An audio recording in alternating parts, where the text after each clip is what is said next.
Dear students, today this is the answering round of the grammatical section related to your story. मैंने आपको story पढ़ाया था जो पिछले लेक्चर में, उसका आंसरिंग राउंड है ये द आइज हैबिट।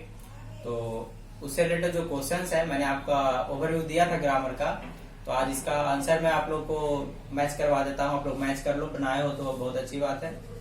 तो मैच कर लेना है उसको और फिर उसके बाद आगे का इन्फॉर्मेशन मैं लास्ट में दूंगा, वीडियो के लास्ट में। तो देखो यहाँ क्या है, मैंने बताया था पिछले बार। तो हाँ, ये फ्रेजल वर्ब के बारे में, पुल से रिलेटेड फ्रेजल वर्ब जो होता है उसके बारे में बताने जा रहा हूँ। जैसे आप फ्रेजल वर्ब का मैंने मीनिंग बताया था पिछले बार की, जो लिखते हैं एक्चुअल उसका मीनिंग नहीं होता है। दैट मीन्स आपको जैसे लुक इनटू, लुक आफ्टर, तो कल बताया था मैंने, पिछले लेक्चर में बताया था। तो आज हम पुल से रिलेटेड करेंगे, लेकिन जब हम लोग ग्रामेटिकल सेशन स्टार्ट करेंगे तो पूरा डीपली जाएंगे, अच्छे से पढ़ेंगे, डिटेल में पढ़ेंगे, ठीक ना। तो ये बेसिक्स में बता रहा हूँ, बेसिक्स देख लो पहले। जैसे यहाँ देखो, पुल्ड अप, पुल्ड अप का क्या होगा, केम टू ए हॉल्ट, मतलब हॉल्ट पर आना, ठीक ना। The bus pulled up in the front of the school, ठीक। केम टू ए हॉल्ट मतलब विराम अवस्था में आना, मतलब कहीं भी जाके रुकना, ठीक ना। ट्रेन पुल्ड इन मतलब इंटर द स्टेशन, मतलब कहीं प्रवेश करना, ठीक। पुल्ड अप मतलब हुआ कहीं पे रुकना, और पुल्ड इन मतलब कहीं पे प्रवेश करना, ठीक ना।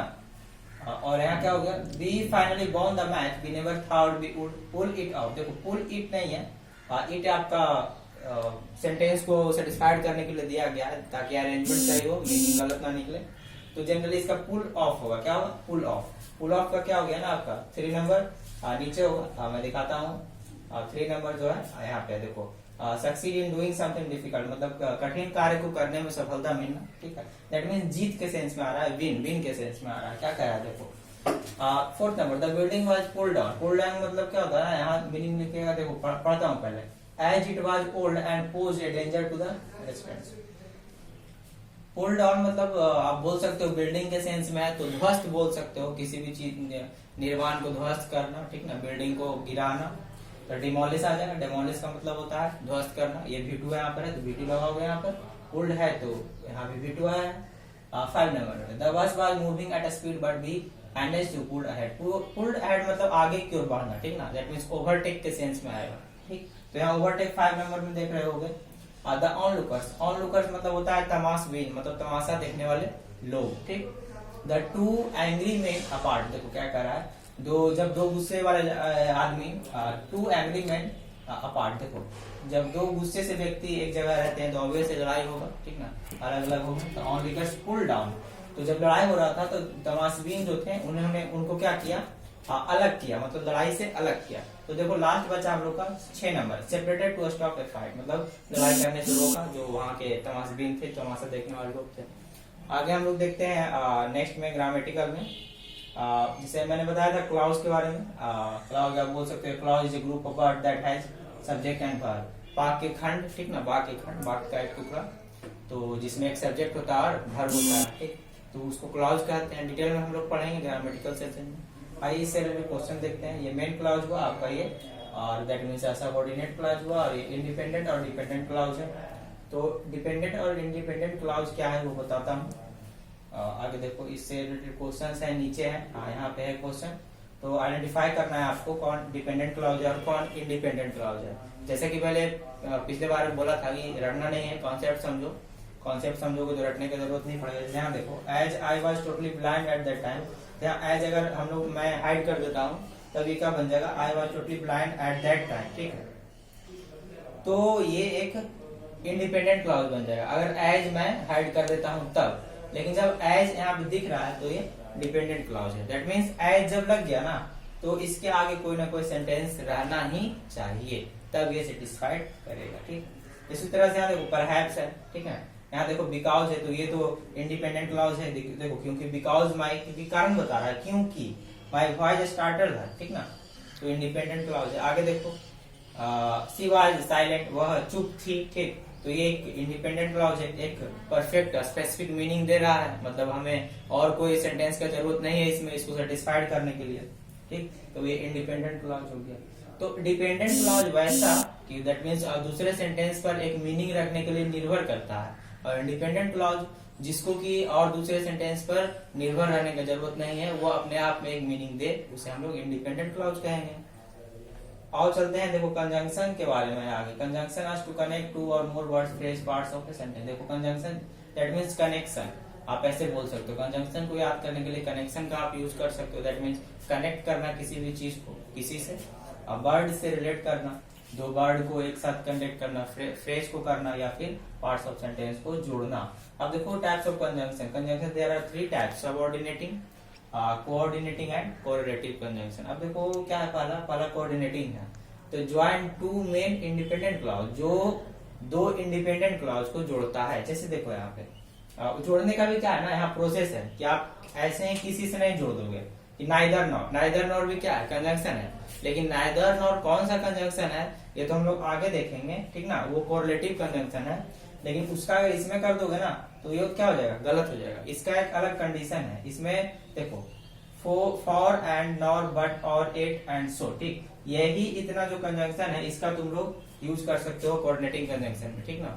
तो इसका एक ट्रिक दिया गया है, एक्रोनिम से आप इसे याद रख सकते हो। जैसे फॉर के लिए क्या आया, एफ, एंड के लिए ए आया, नॉर के लिए एन आया, बट के लिए बी आया, और के लिए ओ आया, बाई एट के लिए बाई आया, और सो के लिए एस आया, ठीक है। तो एक्रोनिम से आप इसे याद कर सकते हो। अब पूछोगे सर एक्रोनिम क्या होता है, तो एक्रोनिम आप शॉर्ट कॉन्ट्रैक्शन हुआ। दैट मीन्स आप जो ग्रुप होता है, ग्रुप ऑफ वर्ड्स होते हैं, उसको एक शॉर्ट फॉर्म में दिया जाता है, ठीक ना। जो full form of short form पढ़ते हो तो शॉर्ट फॉर्म जो हम लोग लिखते हैं ना वही एक्रोनिम होगा। लेकिन उसमें भी क्या, उसको आप एक लैंग्वेज में पढ़ दो, ठीक ना, वो हुआ एक्रोनिम, ठीक। जैसे मैं बोलूँ फैन बॉयज, फैन बॉयज को मैं एक नाम दे रहा हूँ, ऐसे तो नहीं पढ़ रहा हूँ FANBOYS, नहीं ना, एक नाम दे रहा हूँ फैन बॉयज। और भी एग्जाम्पल ले सकते हो तुम, जैसे एड्स। एड्स का क्या हुआ, एड्स का जो एक पार्टिकुलर अल्फाबेट है, फर्स्ट का अल्फाबेट है, जैसे एड्स में ए है तो ए हम ले लिए, और आई से इम्यूनो, तो इम्यूनो से आई ले लिए, और डिफिशियंसी से डी लिए, ठीक ना। और एक्वायर्ड इम्यूनो डिफिशियंसी सिंड्रोम से क्या ले लिए, एस ले लिए। तो सारे फर्स्ट लेटर को लेकर के एक नाम दे दिए एड्स, ठीक। जैसे अभी आप लोग देख रहे होंगे कोविड, ठीक। तो कोविड-19 जो है ये भी क्या है, एक्रोनिम है, ठीक। जैसे कोविड, CO से क्या हो गया आपका कोरोना, और VI से क्या हो गया वायरस, और जो D है वो हो गया डिजीज, ठीक। तो ये भी कोविड भी क्या है, एक्रोनिम है, ठीक। क्योंकि इसका हम नाम दे रहे हैं तो हम लोग, और इसका फर्स्ट लेटर ले रहे हैं तो एक्रोनिम हो गया ये। और 19 से तो आप ऑब्वियस हो जानते ही हो, 2019 में ये हम लोग के सामने आया तो ये इसलिए 19 लगाया गया। तो कोविड-19 में क्या हो गया, एक एक्रोनिम हो गया। और जो जनरली फुल फॉर्म्स होते हैं, जैसे आप देखो इसमें जैसे CD, मान लो कंप्यूटर का एक पार्ट लेते हैं CD, ठीक। CD कॉम्पैक्ट डिस्क, तो इसको हम थोड़ी ना बोल रहे हैं CD, कट थोड़ी बोल रहे हैं, नहीं ना। जैसे नासा क्या हो गया, एक्रोनिम हो गया, ठीक है। उसका एक नाम दे रहे हैं, जब हम शॉर्ट फॉर्म को एक नाम दे देते हैं ना तो एक्रोनिम बन जाता है। और हाँ, इसमें ये भी रहना चाहिए कि आपका फर्स्ट लेटर नहीं रहना चाहिए, NASA, नासा, ठीक ना। तो ये था एक्रोनिम। तो एक्रोनिम से रिलेटेड और भी कई चीज होते हैं, होमोनिम होते हैं, होमोफोन्स होते हैं, होमोग्राफ होते हैं, ठीक ना। एब्रेविएशन क्या होता है सब मैं बताऊंगा, ग्रामेटिकल सेशन में ये सब चलेगा। सबऑर्डिनेटिंग कंजंक्शन देखो क्या है, सबऑर्डिनेटिंग कंजंक्शन में आपको ये सब याद करना पड़ेगा। जैसे बिकॉज हो गया, बिफोर हो गया, after, as, since, although and etc, बहुत सारे यहाँ पे है, तो उसको आपको याद करना पड़ेगा, तभी आप पहचान पाओगे कि कौन सा सेंटेंस में सबऑर्डिनेटिंग कंजंक्शन है और कौन सा कोऑर्डिनेटिंग और कोरिलेटिव, ठीक है। आगे चलते हैं, हम लोग देखते हैं क्या। देखो आगे कोरिलेटिव है। कोरिलेटिव में ज्यादा नहीं रहता, कम है। जैसे आप वैसे भी याद कर सकते हो, आइदर और, neither not, not only but also, whether और, ठीक ना, बोथ एंड। तो ये सब याद कर लोगे तो ठीक रहेगा। कोरिलेटिव कंजंक्शन पहचानने में क्या होगा, आसानी होगा। आगे दिखाता हूँ मैं क्या है, बनाना क्या है इसमें। Complete the sentence with conjunction from the boxes, ठीक है। तो यहाँ देखो ये बॉक्सेस दिया गया है, इसमें आपका वर्ड्स है, इसको इसमें पुट करना है। तो पिछले बार मैंने बताया था, तो एक बार आप देख लो, मैच कर लो। जैसे यहाँ मैंने क्या लिखा है, बट ये तो पिछले बार हो चुका है डिस्कस। यहाँ देखो ही गॉट कंप्लीटेड ड्रेन्ड, सो यहाँ लगाए हो, ठीक ना।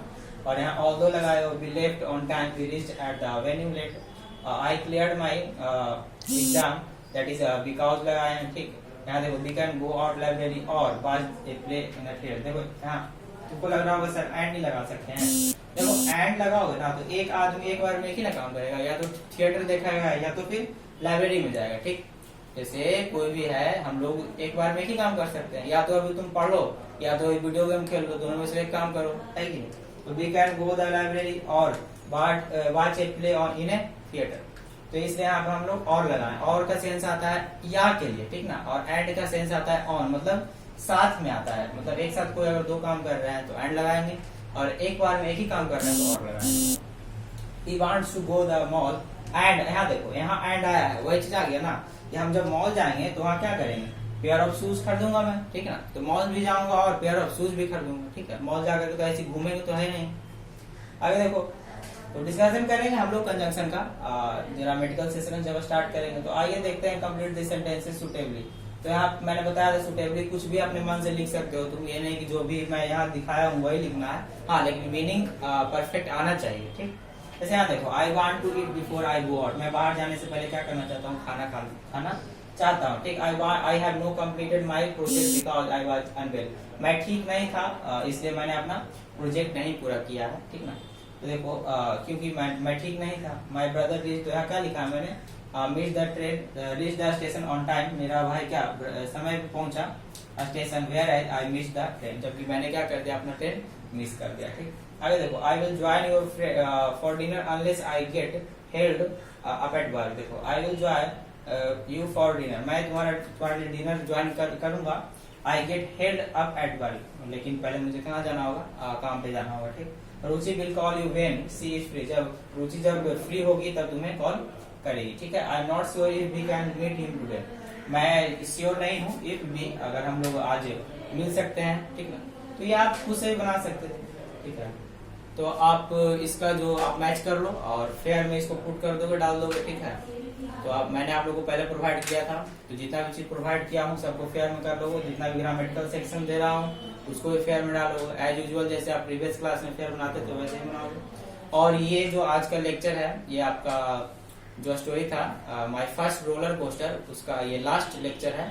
अब हम लोग नया स्टोरी की तरफ बढ़ेंगे। आपके बुक जो है इंग्लिश टीचर, उसका नया स्टोरी लेंगे, दैट मीन सेकंड चैप्टर की ओर बढ़ेंगे, ठीक है। तो नेक्स्ट लेक्चर में मिलते हैं नया स्टोरी के साथ। Thank you so much.